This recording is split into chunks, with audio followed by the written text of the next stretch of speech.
Messieurs, bonjour. À quelle version juridique faut-il se fier au sujet du débat sur la purge de la contumace et sur l'éligibilité du leader du PASTEF, Ousmane Sonko, à la prochaine présidentielle? C'est la question que se posent aujourd'hui nos confrères du journal Le Sud Quotidien, qui trouvent que depuis l'arrestation du leader du parti PASTEF, suivi de son inculpation le 31 juillet dernier pour 8 chefs d'accusation, depuis lors, le débat est toujours entier. En effet, l'actuel ministre de la Justice, Ismaïla Madior Fall, continue de soutenir que Sonko est déchu de ses droits civils et politiques du fait de sa contumace qui est d'actualité. Mais il faut dire que sur cette question, le ministre de la Justice, Ismaïla Madior Fall, éminent universitaire et professeur agrégé du droit constitutionnel, semble être seul contre tous. En effet, de tous les universitaires et praticiens du droit qui se sont exprimés sur cette question, il est le seul à défendre cette position qui relève de l'interprétation des articles 307 et 316 du Code de procédure pénale sénégalais.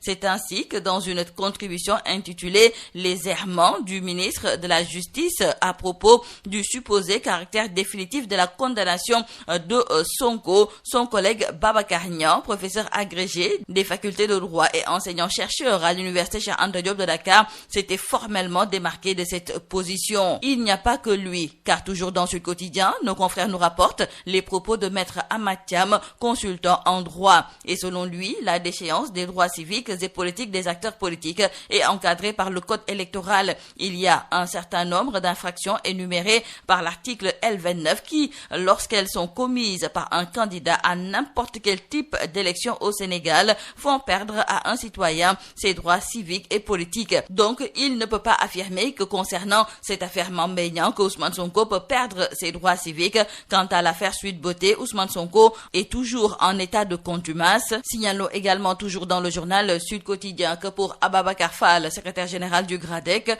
la radiation annoncée des listes électorales du leader de PASTEF ne lui semble pas fondée. Signalons avec nos confrères du quotidien Le Quotidien qu'Ousmane Sonko a été définitivement rayé des listes électorales. Nos confrères nous font savoir que la notification a été déposée le 20 septembre à la mairie du Plateau. Ce qui fait dire à nos confrères du journal Les Échos qu'après près de 50 jours de jeu de ping-pong avec l'huissier de justice, le retrait de Sonko des listes électorales est finalement acté. Restons avec nos confrères du journal Sud Quotidien et c'est pour parler des déclarations de candidature pour la présidentielle de 2024. Cette fois-ci, c'est Souleymane Ndéné Ndiaye, président du parti Union nationale pour le peuple, qui officialise son départ de la coalition présidentielle en décidant d'être candidat à l'élection présidentielle du 25 février 2024.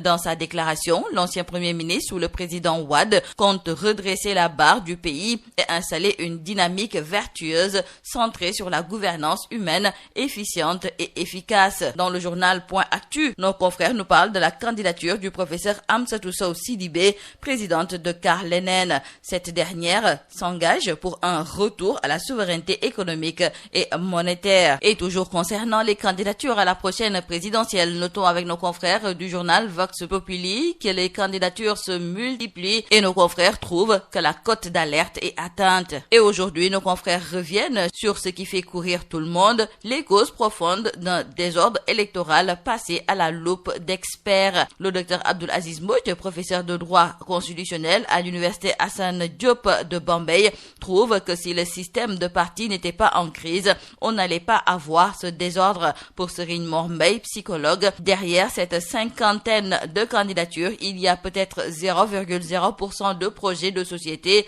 et tout le reste n'est que désir d'affirmation de soi, de sauvegarde de ses intérêts et de recherche d'une place au soleil. Parlons à présent de la structuration actuelle de la société sénégalaise émaillée de violences, de crises d'autorité, de crises de repères et de crises de rivalité politique. Le professeur Mamadou Yourissal, enseignant-chercheur à l'université Gaston Berger de Saint-Louis, livre son diagnostic. Il était l'invité de l'émission Objection sur la radio Sud FM. Et il fait savoir que le système éducatif existe dans toutes les sociétés. C'est le système qui permet de transmettre des valeurs des parents jusqu'aux enfants pour qu'il y ait de la cohésion et l'entente. compte. Et à la question de savoir si l'on a perdu ce système éducatif, il répond par l'affirmative. Et d'après l'enseignant-chercheur à l'université Gaston Berger de Saint-Louis, quand on crée une institution qu'on appelle l'école républicaine, c'est pour que ces valeurs soient au centre et que tout le monde ait ce socle de compétences qui permet de respecter l'aîné en tant qu'élément de la société. Concernant la responsabilité des hommes politiques dans la gestion des deniers publics,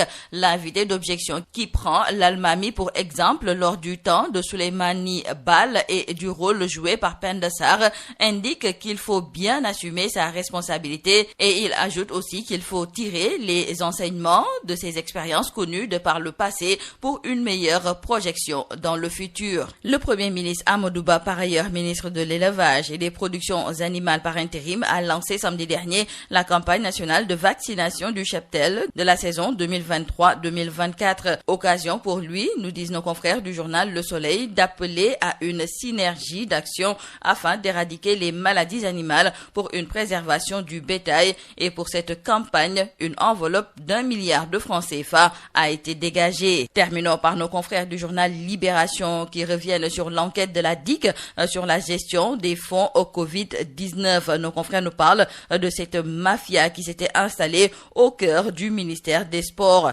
Car face aux enquêteurs, Gris Bordeaux et Saher Seck ont confirmé la falsification de leur signature pour fabriquer des décharges en toc. Nos confrères nous rapportent également ce que le DAGE a dit aux policiers sur les décharges en cause et nos confrères nous parlent de ces 205 millions de francs CFA que le DAGE prétend avoir remis à la Fédération sénégalaise de basket et qui soulèvent des doutes.